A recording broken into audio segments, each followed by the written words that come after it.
Welcome back, everyone. So if you're a Trekkie like me, you'll remember Spock's greeting, live long and prosper. I love it. And we all probably want to do that, don't we? We want to live long, but there's not much point about living long if you're going to be lying in a nursing home bed, not knowing who the people are around you, not remembering your life, not remembering where you are, who you are, not being able to go outside into the garden and enjoy the garden or enjoy your day or go travelling or whatever. So the other part of that greeting is prosper. And this isn't just prosper from a material perspective, it's prospering in life.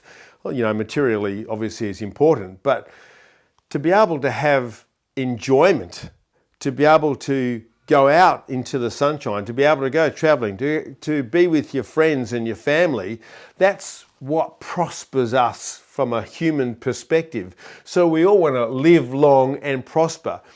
So stealing from the research, particularly the work of Peter Attia and others, let's look at 4 of the main things that are going to help you live long and prosper, keep your mind and your brain together, and also give you a life that's worth living. So, from a diet perspective, what do we want to do? We want to make sure that our total energy intake is up to the job of looking after our bodily system. And that means eating enough. Now, obviously, if you eat more than enough, that creates another problem, another issue. If you start accumulating adipose tissue, if you start accumulating fat, that creates metabolic disorder. That creates stress on your heart and lungs. It creates stress on your bones and your joints. It creates all sorts of increases in your risk of cancer and other disorders, other diseases. So you want to make sure that you're getting enough of the energy intake and that energy intake is coming from the right sources. That is high quality sources of food. And that means probably staying away from your processed foods, your processed carbs, particularly stuff that increases your blood sugar, that spikes your insulin and creates those sort of issues. But also, you want to keep up your protein. It's interesting, as we age, the research indicates that people tend to eat less protein. Now, whether it's animal sourced or plant sourced, I'm not really going to talk about that at this point in time. But what I'm saying is, all source protein, people eat less of it and less good quality. As a consequence, you're not providing your body with the building blocks that keep it intact. Remember, protein breaks down into amino acids, and just about everything in your body is made up of amino acids. So we don't make those amino acids ourselves. We have to get them from our diet. So eating good sources of protein, and I'd have to say animal protein probably gives you all those amino acids, including your essential ones in a box set in an amount and in a way that's easy to access. It's harder if you're plant protein based, not impossible, it is doable, you just got to pay more attention to it. So you want at least 2 grams of protein per kilo of body weight per day to keep up the amount of amino acids that you need to maintain and improve this bodily system that we operate under. And remembering that your muscle is really important, and that's completely almost made up of amino acids. So on that vein, let's walk down to the next level. We're talking about exercise, and you want this mix of cardio and strength work. What do we mean by cardio? We mean steady state exercise. Your improving your VO2 max, that is the way that you efficiently use oxygen that you bring into your system. And often they talk about zone 2 cardio, that is where you're exercising at a level where you can maintain a conversation, but it's difficult. At least doing that. And then you need to do strength work. Unfortunately, after the age of about 35, most of us start losing muscle at about 1% a year. So you can imagine over your lifetime, if you're not doing something actively to maintain your muscle, you are going to lose it.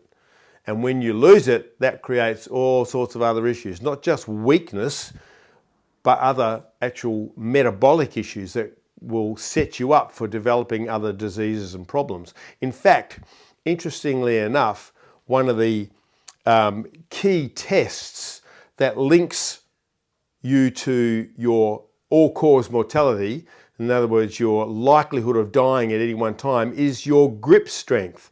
Now, it's not actually about just your grip strength, which is obviously forearm and hand strength.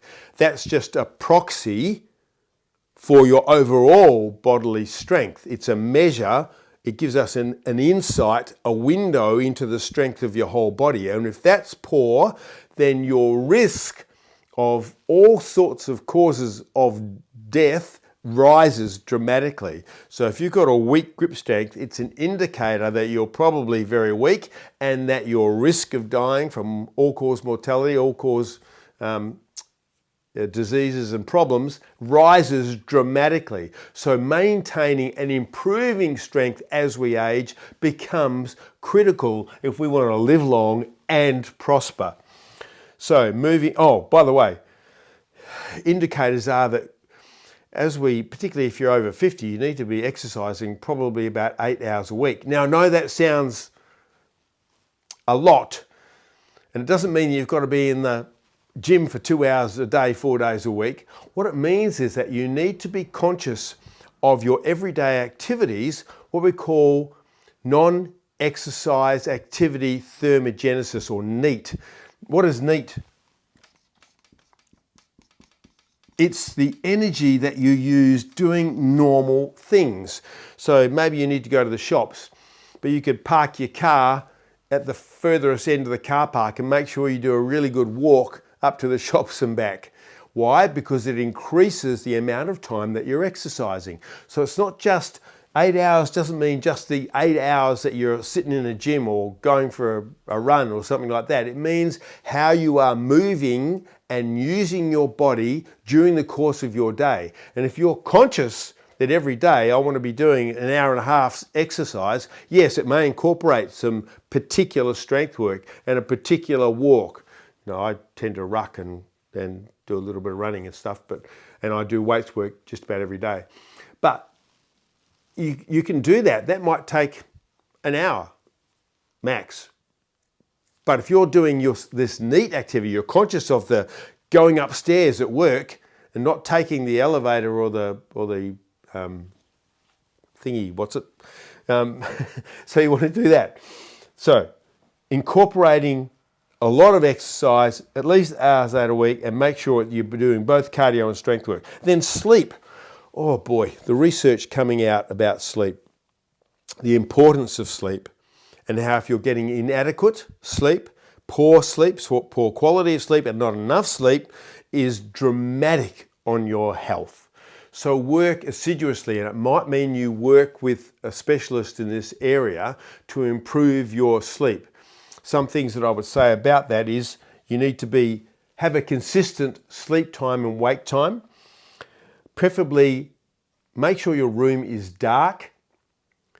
Don't use your technology. So I say no phone in your room, and stop using technology at least an hour before you go to bed. Oh, by the way, preferably have an environment where the temperature is cool. I think it's about 67 degrees Fahrenheit. Not sure what that is in Celsius at this point in time. And alcohol. Don't drink alcohol because that will disturb your sleep. Save your alcohol for the weekend or party or social situations, but don't drink as a regular thing. Alcohol, by the way, is clearly not good for your brain. It actually poisons your brain. So if you are a regular drinker, you might want to look at that and just moderate how you're using alcohol, but it definitely has an effect on your sleep and not a good effect. And finally, we're going to talk about connection. I've got these two hearts here now. I'm not necessarily talking about romantic connection. I'm talking about connection to other people. It appears that we are herd animals. We are wired to interact with one another. And when we're doing that at a good level, we are at our healthiest. So if you find that you are getting more isolated in your situation, then make steps to get yourself out there. And it might mean joining a book club, it might a men's shed, it might mean doing some hobbies that you can share with people, joining a sports club, a bowling club, something appropriate to your age and your gender. But there are lots of things out there on offer for people to grow in their connectedness. And we definitely know that when you're connected, both from a mental health point of view, but also a bodily health point of view, you are at your best. So I hope this has been useful information for you. If you want to live long, if you want to prosper, if you want to be like Spock and live a powerful existence into your older age, then these are the steps that you need to adopt. Catch you later. By the way, in the link below is a link to Peter Attia's fantastic book, Outlive, which I highly recommend. And if you'd like to give me a like and a follow and a share and a subscribe, please do so, because it helps with the algorithm and helps me get this message out there. Great to hear from you. Great to see you. Catch you next time.